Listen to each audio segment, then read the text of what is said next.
بہن بیٹیوں کے بہترین مستقبل کے لیے زہرا کلاسز کو جوائن کریں اور درس قرآن کریم، درس تاریخ اہل بیت علیہ السلام اور درس احکام و مسائل شریعہ کے ذریعے اپنی اسلامی معلومات میں اضافہ کریں، اور زہرا کلاسز چینل کو سبسکرائب کریں اور پروگرام کو لائک و شیئر کریں۔ جزاک اللہ خیر۔ اب جو ہے وہ حدیث سلسلۃ الذہب، یہ حدیث بہت ہی مشہور اور معروف ہے، جس کو سلسلۃ الذہب کہا جاتا ہے۔ ذہب کا مطلب ہوتا ہے سونا، اور سلسلۃ الذہب یعنی سونے کی چین۔ یہ حدیث جس میں ایک سلسلہ بیان کیا گیا ہے، ایک کڑی بیان کی گئی ہے۔ حضرت امام رضا علیہ السلام عباسی خلیفہ مامون کے حکم پر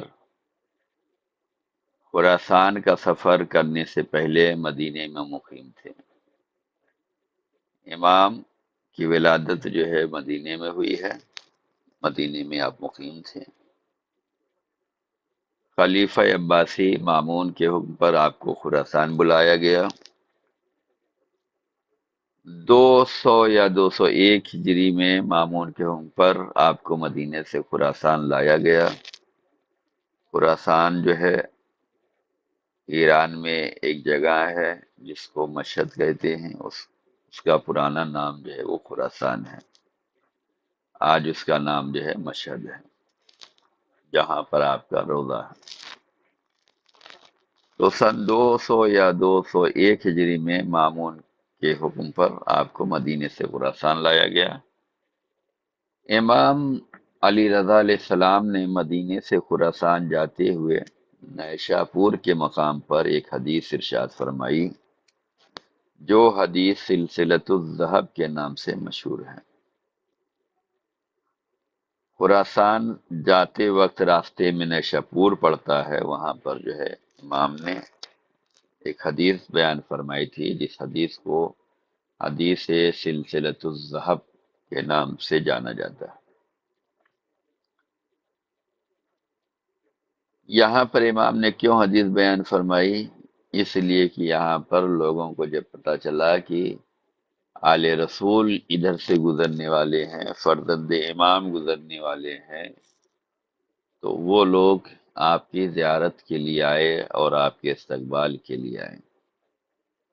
20 سے 25,000 کی تعداد لکھی گئی ہے، جس میں یہ لوگ قلمدان تھے، یعنی یہ لکھنے والے تھے، حدیثوں کو لکھتے تھے۔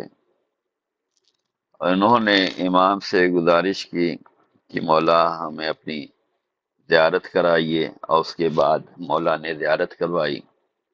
پھر ان لوگوں کی خواہش ہوئی کہ مولا اب ہم یہ چاہتے ہیں کہ آپ کی زبان مبارک سے کچھ کلمات سنیں، جس کو ہم تحریر کریں، ہمیں زیارت کا شرف ملا ہے، اب ہمیں کچھ لکھنے کا بھی شرف مل جائے۔ تو امام نے حدیث بیان فرمائی تھی ان لوگوں کے اصرار پر، جس حدیث کو حدیث سلسلۃ الذہب کہا جاتا ہے۔ حدیث سلسلۃ الذہب توحید اور اس کی شرائط کے بارے میں ایک حدیث قدسی ہے۔ حدیث قدسی اسے کہتے ہیں جو اللہ تعالیٰ کا ہی کلام ہے، لیکن وہ قرآن کریم میں نہیں ہے۔ اللہ کا کلام قرآن کریم میں ہے، اور ایک وہ ہے جو قرآن کریم میں اللہ کا کلام نہیں ہے، اس کو حدیث قدسی کہتے ہیں۔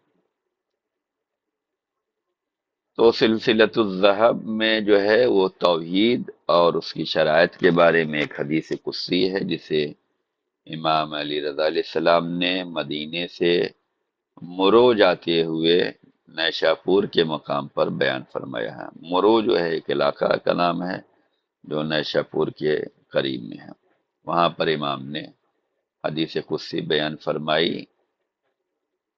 اس حدیث کے تمام راوی یعنی پیغمبر اکرم تک معصوم اور امام ہے، اس کا سلسلہ اللہ تعالیٰ تک پہنچتا ہے، اس لیے اس حدیث کو حدیث سلسلۃ الذہب یعنی زرین سلسلے والی حدیث کہا جاتا ہے۔ بعض مورخین کے مطابق اس موقع پر 20,000 سے زیادہ اشخاص نے اس حدیث کو تحریر کیا تھا ہے۔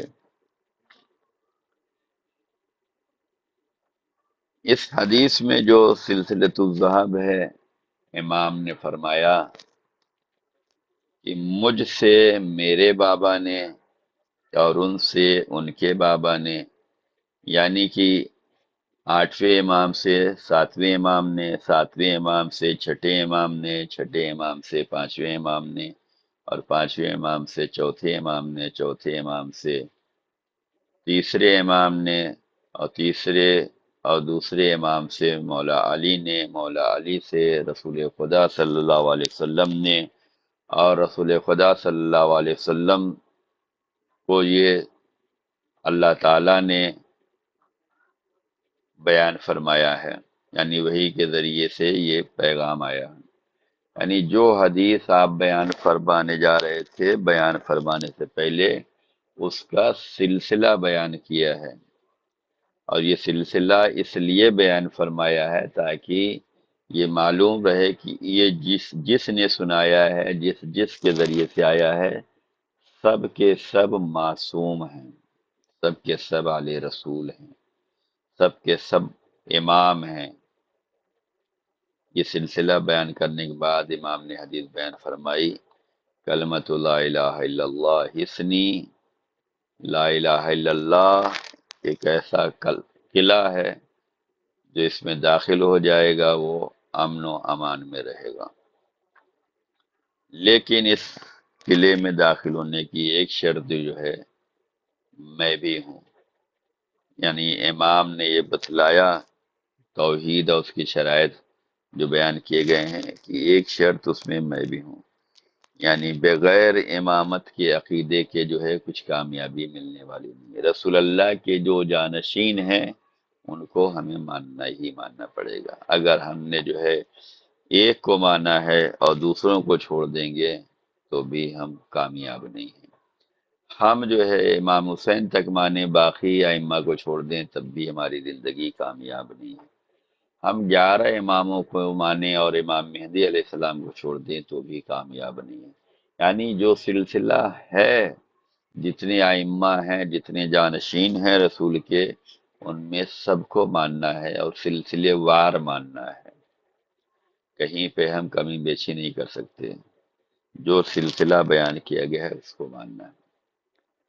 یہ حدیث سلسلۃ الذہب، اس کو ابو علی نے کہا کہ احمد بن حنبل نے مجھ سے کہا، یعنی امام احمد حنبل نے اس حدیث سلسلۃ الذہب کے بارے میں فرمایا ہے کہ اگر یہ سند ہم کسی آسیب زدہ شخص پر پڑھ لیں تو وہ صحت یاب ہو جائے گا، اور اس سند میں ایک ہی مسئلہ ہے اور وہ یہ ہے کہ یہ بہت اچھی ہے مگر نایاب ہے۔ امام احمد بن حنبل نے یہ بھی فرمایا تھا کہ اگر کسی دیوانے پہ، پاگل پر جو ہے یہ فقط نام بیان کر دیا جائے جو امام نے سلسلہ بیان کیا ہے، یعنی کہ یہ معصومین کا نام فقط پڑھ کر اگر کسی پہ دم کر دیا جائے تو دیوانہ بھی جو ہے وہ دانا بن سکتا ہے، آصف زدہ شخص صحتیاب ہو سکتا ہے۔ تو جب اہل بیت علیہم السلام اور رسول کے جانشین اور امام کا نام فقط زبان پہ جاری کر لینے سے یہ بیماریاں زائل ہو سکتی ہیں، یہ پریشانیاں ختم ہو سکتی ہیں، تو اگر ہم ان کی در سے وابستہ ہو جائیں، ان کی تعلیم کو حاصل کریں، ان کی تعلیمات پہ چلیں، ان سے محبت کا اظہار کریں، ان کی راہ پر چلیں، ان کے بتائی ہوئے سیرت پہ چلیں، تو ہماری زندگی کتنی زیادہ کامیاب ہوگی۔ اور اس کو تو امام احمد بن حنبل نے بھی بیان کیا ہے کہ اگر یہ سلسلہ سند کو جو ہے کسی آسیب زدہ شخص پر پڑھ دیا جائے تو وہ بھی صحت یاب ہو جائے گا۔ اور اس کے بعد اس سند کے بارے میں کہا ایک ہی مسئلہ ہے، اور وہ یہ ہے کہ یہ تو سلسلہ الذہب کی سند اچھی ہے مگر نایاب ہے۔ نایاب ہے یعنی کہ ہر ایک اس سے نہیں سمجھ سکتا، ہر ایک کی دست رس میں نہیں ہے، جبکہ اسے ہر ایک کو اپنانا چاہیے تھا۔ تو یہاں پر چوتھا سوال یہ ہوتا ہے کہ حدیث سلسلۃ الذہب کسے کہتے ہیں؟ کسے کہتے ہیں اور اس کے پڑھنے کا فائدہ کیا ہے؟ بیان کریں۔ البتہ بعض لوگوں کی رائے ہے کہ چونکہ سامانی سلسلے کے ایک امیر نے، یہ کسی کا نام ہے جو سامانی سلسلے سے ہے، اس کے ایک امیر نے یہ حدیث سونے کے پانی سے لکھوائی اور اس کے لیے بے انتہا احترام کا قائل تھا۔ یہ نام کی عظمت ہے، اس کا احترام کرنا چاہیے۔ اگر ہم اپنی کاپی پہ یہ نام لکھ رہے ہیں تو اسے جو ہے ایسی جگہ نہیں رکھنا چاہیے، بلکہ اس نام کا احترام کرنا چاہیے۔ اس میں اللہ کا نام آتا ہے، رسول اللہ کا نام آتا ہے، مولا علی کا نام آتا ہے، امام حسن، امام حسین نام آتے ہیں، تو ان ناموں کا ہمیں احترام کرنا چاہیے۔ سامانی سلسلے کے ایک امیر نے یہ حدیث سونے کے پانی سے لکھوائی اور اس کے لیے بے انتہا احترام بھی کرتا تھا، احترام کا قائل تھا۔ چنانچہ اس نے مرتے وقت وصیت کی کہ یہ حدیث لکھ کر میرے ساتھ دفن کی جائے، اور جب اس امیر کا انتقال ہوا تو یہ حدیث لکھ کر اس کے ساتھ دفنا دی گئی۔ انتقال و تدفین کے بعد بعض موثق افراد نے انہیں خواب میں دیکھا اور انہوں نے کہا کہ خداوند متعال نے مجھے بخش دیا ہے، کیونکہ میں نے لا الہ الا اللہ کا اقرار کیا اور اس کے پیغمبر صلی اللہ علیہ وسلم کی تصدیق کی، اور یہ کہ میں نے یہ حدیث تعظیم اور احترام سے لکھوائی تھی۔ تو یہاں پر یہ بیان کر دینا ضروری ہے کہ اس حدیث کے سلسلۃ الذہب میں جتنے بھی نام آئے ہیں سب کا احترام فائدہ ہی پہنچاتا ہے۔ جیسے سامانی سلسلے کے ایک امیر نے اس کو سونے کے پانی سے لکھوایا اور اس کا احترام کرتا تھا، اور اس نے مرتے وقت وصیت بھی کی تھی کہ میرے ساتھ دفن کی جائے، اور جب دفن کی گئی تو اس نے بعض افراد کو خواب میں دکھلایا کہ اللہ تعالیٰ نے اس حدیث کے ذریعے سے، اس حدیث کی وجہ سے مجھے بخش دیا ہے، اور یہ کہ یہ حدیث تعظیم اور احترام سے ہم نے لکھوائی تھی۔